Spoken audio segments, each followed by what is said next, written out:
मंच के सामने बैठे हुए अतिथियों में इस संभाग के संभाग निरीक्षक शिवकरण जी, हमारे बहुत ही वरिष्ठ पूर्व आचार्य प्रधानाचार्य और संभाग निरीक्षक श्रीमान राधेश्याम जी, अभी जिनके बारे में बताया, ऐसे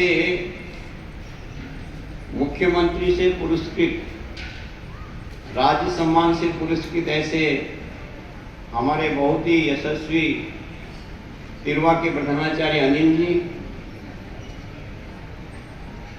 अन्य यहाँ उपस्थित सभी प्रबंध समिति के माननीय सदस्य पदाधिकारीगण, अपने 504 प्रांतों से 8 समितियों से आए हुए सभी संरक्षक आचार्य, हमारी जो कबड्डी और बैडमिंटन की प्रतियोगिता हो रही है उसके निर्णायक बंधु, अपने क्रीड़ाधिकारी, खेल अधिकारी बंधु भगिनी और इस विद्यालय के सभी आचार्य भाई बहन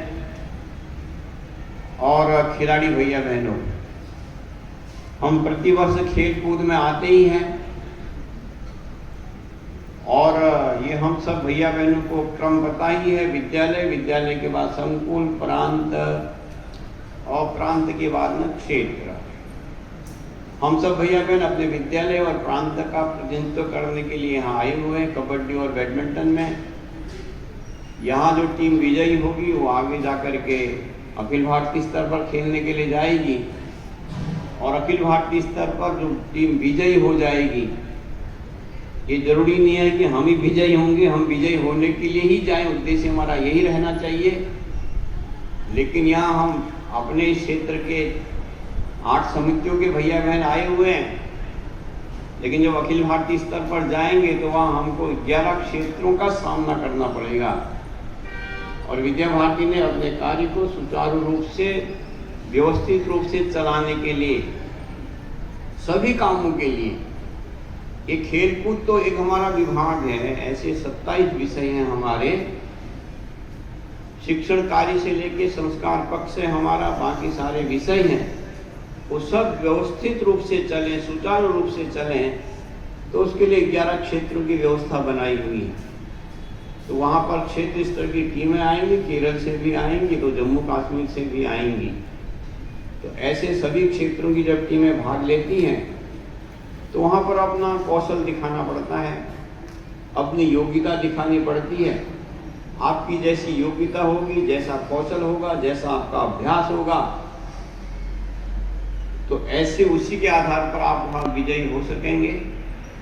इसलिए हमारी इस प्रकार की एक व्यवस्था है, विद्यालय स्तर से लेके अखिल भारतीय स्तर पर ये खेलकूद समारोह हम करते हैं और ये खेलकूद समारोह 1988 से कर रहे हैं, आज से नहीं। इसलिए 35वीं खेलकूद समारोह है 1988 से। और हम जो अभी यहाँ खिलाड़ी भैया बहन बैठे हैं, तो आप सबका जन्म 2000 के बाद का है, तो इसलिए आप विचार कर सकते हैं कि आज से 35 वर्ष पूर्व ही विद्या भारती ने विचार किया कि इस प्रकार से विद्यालय स्तर से लेकर के अखिल भारतीय स्तर तक खेलकूद समारोह का आयोजन करना चाहिए। और खेलकूद समारोह का आयोजन करने के बाद में फिर धीरे धीरे हमारे भैया बहनों का विकास होगा, अपने अपने इवेंट्स में आगे बढ़ेंगे और आगे बढ़ने के लिए धीरे धीरे फिर वो कोई भैया बहन, उसमें से खिलाड़ी भैया बहन हमारा पूर्व छात्र कॉमनवेल्थ गेम्स में जाएगा, कोई एशियन गेम में जाएगा, कोई ओलंपिक में जाएगा। तो ऐसे अनेकों स्थान पर जाकर के खेल करके, खेल के माध्यम से अपने परिवार का, समाज का, विद्यालय का और देश का नाम रोशन करेंगे। ऐसे अभी हमने देखा होगा पैरा ओलंपिक चल रहा है, हम सब भैया बहन को देख रहे होंगे। अभी तक मुझे लगता है कि आज का मुझे जानकारी है 29 मेडल, 29 मेडल्स हमारे जो खिलाड़ी भैया बहन हैं वो पैरा में उसमें ले आए हुए हैं ओलंपिक में। और उसमें आपने देखा होगा एक भैया हमारा निषाद कुमार है, नाम सुना आपने निषाद कुमार का? तो ऊंची कूद में अभी वो सिल्वर मेडल लेके आया, पिछले बार भी लेकर के आया था और वो हमारा जो पूर्व छात्र है निषाद, उस समय मैं हिमाचल में ही था, जिस समय वो हमारे स्कूल में खेलता था, स्कूल में पढ़ता था, ऊंची कूदी करता था। तो ऐसा वो भैया, एक हिमाचल प्रदेश छोटा सा राज्य और उसका दूर का गांव का विद्यालय उन्ना जिले में पड़ता है। तो ऐसा वो निषाद कुमार पैरा ओलंपिक में अभी सिल्वर मेडल लेकर के आया है, थोड़े से में ही गोल्ड मेडल से चूक गया। तो ऐसे हमारे जो पूर्व छात्र हैं वो भी धीरे धीरे इन सब फील्डों में आगे बढ़ रहे हैं। और मैंने शायद पिछले साल भी, अगर आप कबड्डी में पिछले साल जो भैया बहन आए होंगे उनको एक नाम लिया था, हमारी बहन सुधा, वही रायबरेली की है, रायबरेली शिशु मंदिर में पढ़ी है। तो वो शिशु मंदिर में पढ़ते पढ़ते शिशु मंदिर में खेलते हुए आगे बढ़ी और आज वो ओलंपिक में भी खेली है और आज अनेकों पुरस्कार से, अब रानी लक्ष्मीबाई पुरस्कार है और इसी वर्ष गत सत्र में भारत सरकार ने उसको पद्म श्री से भी नवाजा हुआ है। तो ऐसे हमारे पूर्व छात्र धीरे धीरे हमारे विद्यालयों से खेल करके आगे तक इस प्रकार से खेलते हुए देश और समाज और अपने विद्यालय का, अपना परिवार का नाम रोशन कर रहे हैं। हम समझ गए होंगे।